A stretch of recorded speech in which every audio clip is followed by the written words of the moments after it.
Yo, the Kingdom of Rakia ain't got shit on Aurario. Hey, what is going on, everybody? Ali here, and welcome back to another video for DANMACHI. Is it wrong to try to pick up girls in the dungeon? And today is episode 11 review. It was hilarious throughout. There was a lot of romance going on, like romance talk.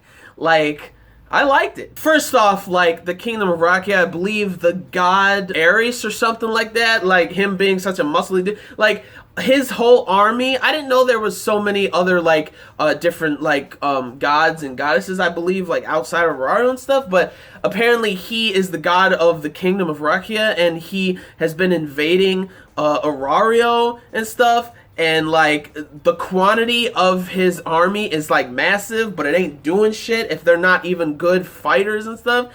And he's just brushed to the side and everything. His army's just crap. It's just terrible and stuff. But let's get to the meat of this episode, which is the romance talks between Hestia and their familia and stuff, and just what I thought last episode or a couple episodes ago, that Haruhime is part of the Hestia familia now, which, you know, good for her. And also in the beginning, Aisha and some of the ladies that were part of the pleasure court or part of Ishtar's familia and stuff, they're headed to the kingdom, the army of Rakia or whatever, to get money, you know, because they still want to be prostitutes and stuff, but do your thing, I guess, whatever. But what was funny was that Haruhime, I already got this, that she was never a prostitute. I already understood that, because the moment that she saw Belle's collarbone or whatever when we first met her, she passed out.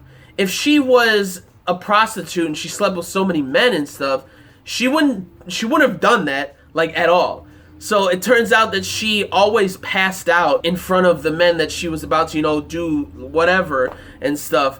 And she is a virgin. She was never a prostitute. She never had sex or nothing like that, which is hilarious. Again, I knew that she didn't, but at the same time, that was so funny. And Aisha being hey, you better take responsibility and take care of this girl, because if you don't, I'm gonna come after you, to Belle, which was really cute and really funny. And something that was really cool is seeing Haruhime she's pretty much the maid of that mansion now, cleaning up everybody's stuff and everything. And something that was real funny was what Hestia did, being that no contact between man and woman in this familia, in this mansion, which was hilarious. Lily was not all about that, because she has a thing for Belle and stuff. I thought that was so funny, because Haruhime and Belle was let me help you with the laundry, and then she's no, and then you got the panties that they're holding up or whatever, and Hestia's what are you guys doing? So I thought that was hilarious. And something was funny was Haruhime kept trying to use her tail to get the panties from Belle so that Hestia doesn't see it, and that was hilarious. And then Hestia's no tails either. So then all this happens, right? And then they all end up in the same room talking about no contact or no relations with the opposite gender or whatever and stuff like that, which was funny too. And something that was kind of interesting that we got to hear was that Welf is pretty close with Hephaistios. He has a thing for Hephaistios. I kind of dig it. I dig it, man. You go get it. You go get it, Welf. That was funny. And something Mikoto talked about, is it okay if we can have relations with the opposite gender of, the gods and goddesses, if we can have relations with the opposite gender? So Mikoto has a thing with Takemikazuchi? Interesting. I didn't even see that, but I guess they did. And then Welf has a thing for Hephaistios, and then Hestia's talking about yes, it's something that used to be all the rage or something when gods and goddesses were up in heaven and stuff like that, having relations with the children, mortal children and stuff. And then Hestia's talks to Belle, saying that if a goddess confessed her love for you and stuff, what would your response be, or what would you do? Would you accept it or whatever, being all lovey-dovey? And then right up, Belle just says, I'd refuse, automatically, which I was damn, that was a dagger through Hestia's heart or whatever. So like that was kind of a bummer for Hestia, and Hestia just like left. She was mad and sad because of what he said, left. And then Lily was talking about how, like, do you feel the same way between adventurers and supporters and stuff? Like, she's kind of dancing around the fact that she is in love with Belle and seeing if Belle can get the right, like, message from what she's saying and stuff. And then Belle's like, I gotta go get her. So then he goes and tries to get her, and something that happened being that, like, he stopped and saw Hephaistios and Miach, I believe his name is Miach or Miak or something like that, the other god, who were chilling out.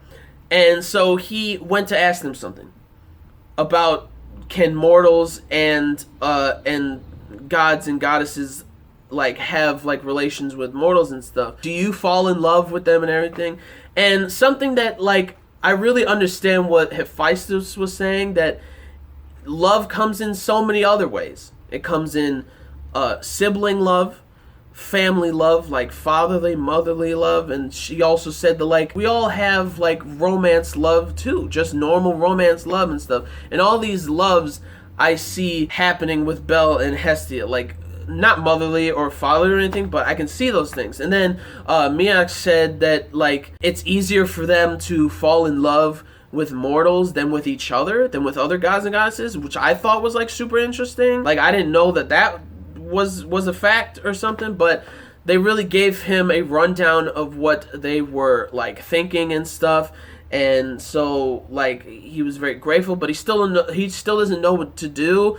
But at the same time, I think I know what he's going to do when he confronts Hestia again after she ran away. I have a feeling what's going to happen, but I'll save that for the end of the end of the video.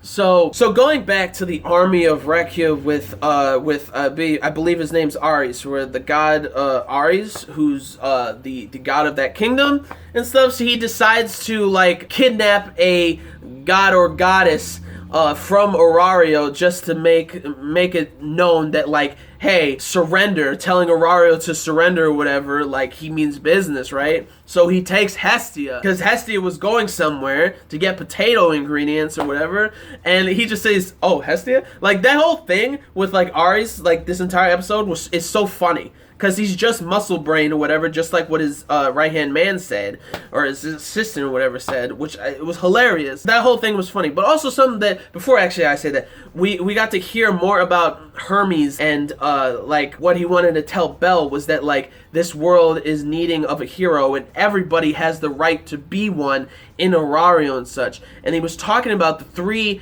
different like monsters, or they're pretty much catastrophes or calamities and stuff. One was a Leviathan, who's the monster of the sea.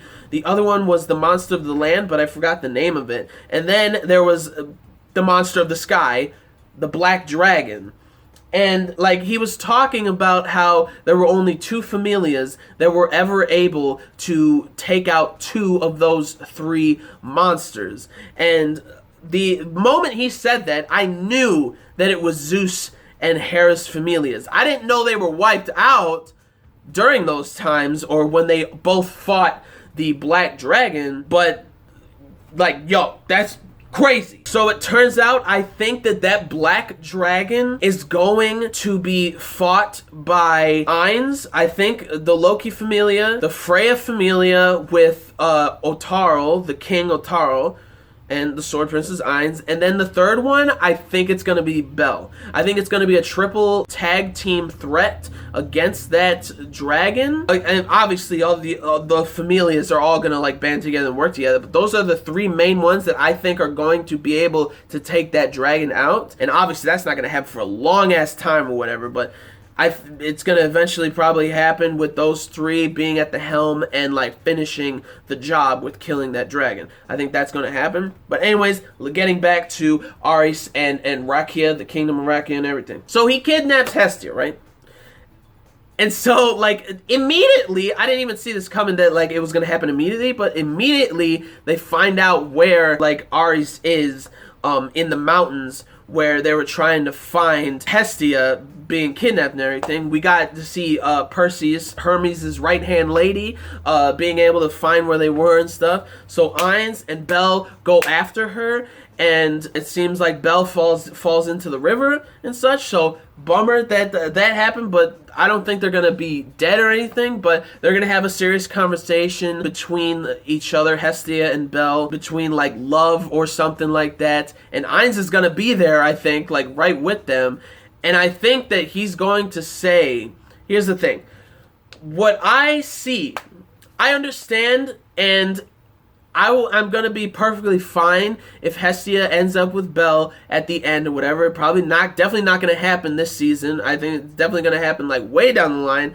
But I can see it happening. I can accept that and stuff. I'm not gonna, if it happens, I'm not gonna be the one that's angry or whatever to the point where I'm on the computer like harassing the creator or whatnot, or people that worked on the series to the point where they don't want to be on social media and stuff. No, I'm not gonna be that asshole, right? Because I can see it happening. Do I want it to happen? No.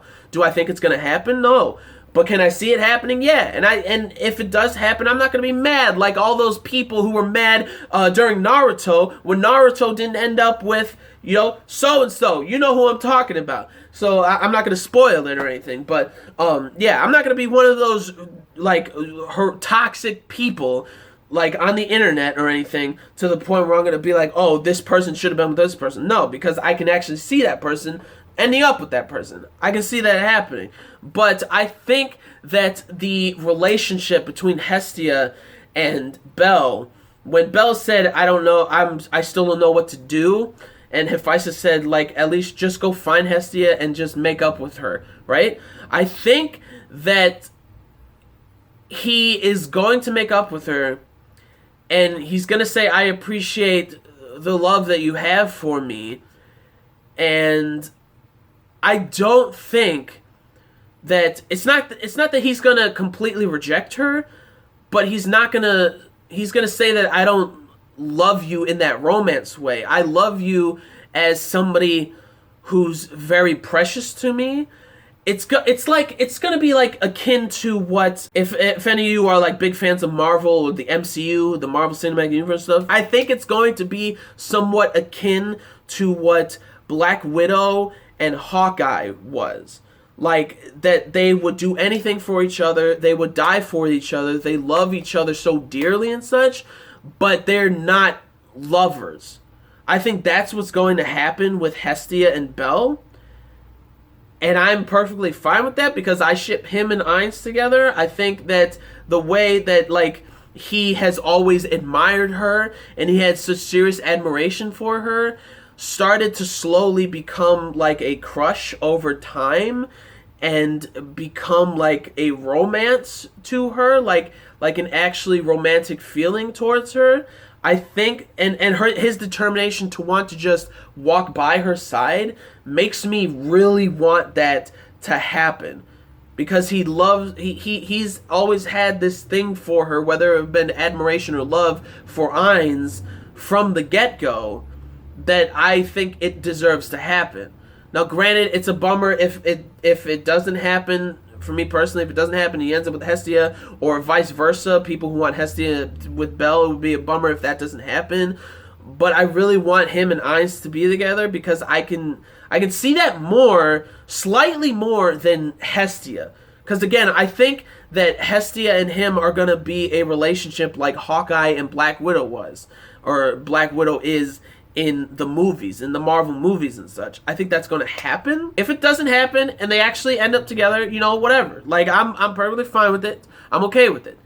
But I want Ainz to be like more with Ainz than Hestia. But again, I'm okay with it, whatever. And that loving relationship, I think next episode is pretty much just going to be like a lovey-dovey kind of thing, which I'm alright with. I mean, it's okay. It's cool. It's fine. Yeah, I think that Ainz is going to be there and hear the conversation, and he's going to say something to where, like, I am already, like, in love with somebody else, and it's going to be Ainz, and I think Ainz is going to be sort of blushing a little bit. Like, we're going to see a little bit more expression and stuff. You get to see more expression of hers in the spin-off series, which, if you haven't seen that, you're crazy. It's so much more in depth of her character and stuff, and it's amazing stuff. But we're probably going to see a little bit more like reactions with her and stuff, and I think it's going to hurt Hestia what he says, but I think she's going to end up being okay with it, being that like she genuinely loves him, and I think she might keep that romantic love towards him. Like, she's going to still have it, but Belle, I don't think, has that romantic love that she has. So I don't think he's going to completely reject her, but I don't think he's going to accept it either. But that's just my thoughts.